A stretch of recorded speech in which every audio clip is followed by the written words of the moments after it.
Hey, I got the webcam up and running. Yay!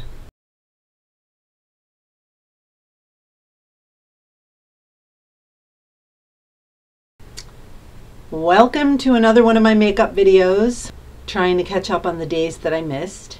I'm making this video as a response to Family Matters 1, 2, 3, 4.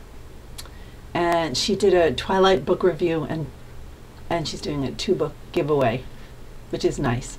So anyway, the whole book versus movie thing, I enjoyed the movies. They were fine. And the books, they just, you know, I've said this before, I couldn't stand the writing. So I listened to them on CD and I enjoyed them very much. Bella, I find a little annoying. I've always, you know, throughout the whole series, I found her annoying, particularly in the first half of the last book. But Twilight is nowhere near the top of my favorite vampire story list. I would have to say probably, well, Dracula, just the original book, is where it all started for me, and I was a kid. And then what really kicked it into high gear was Interview with the Vampire, which was an extraordinary book. Lestat. And then after that, I read Queen of the Damned, and I couldn't even finish it. And I didn't even pick up whatever books came after that. I just lost interest. Interview with the Vampire and Lestat were really wonderful. And that is what kind of really sort of kick-started my obsession with vampires. I highly recommend reading a book called Lost Souls by Poppy Z. Brite. It's very different. I believe it was written in the 80s. I'm not doing my research before making this video, but there's no way I can really explain it. But what I like, it's basically, I guess it could have been a young adult novel. If it had come out now, it would have been marketed as a young adult novel and it would be huge. They really should start pushing it again. Poppy Z. Brite was, I think, 20 or 21 when she wrote it.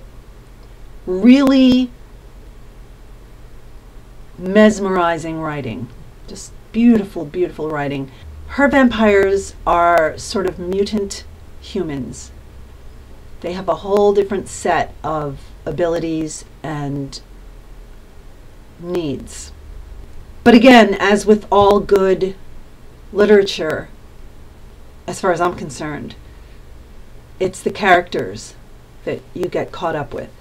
And so I really, really highly recommend that. The Sookie Stackhouse books that the True Blood HBO series is based on, I'm a huge True Blood fan.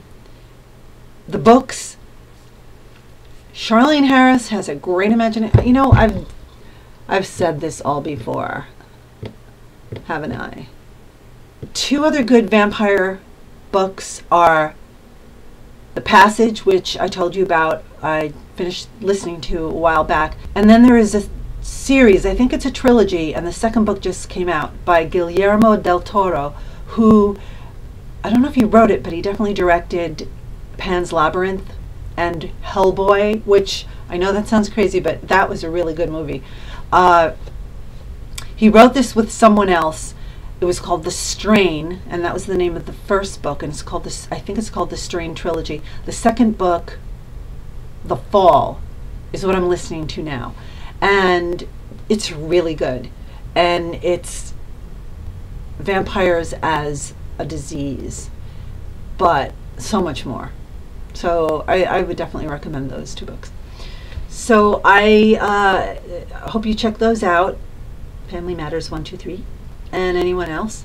And this is way too long for a makeup video, so I'm going to try and edit it down. Have a great day. Peace.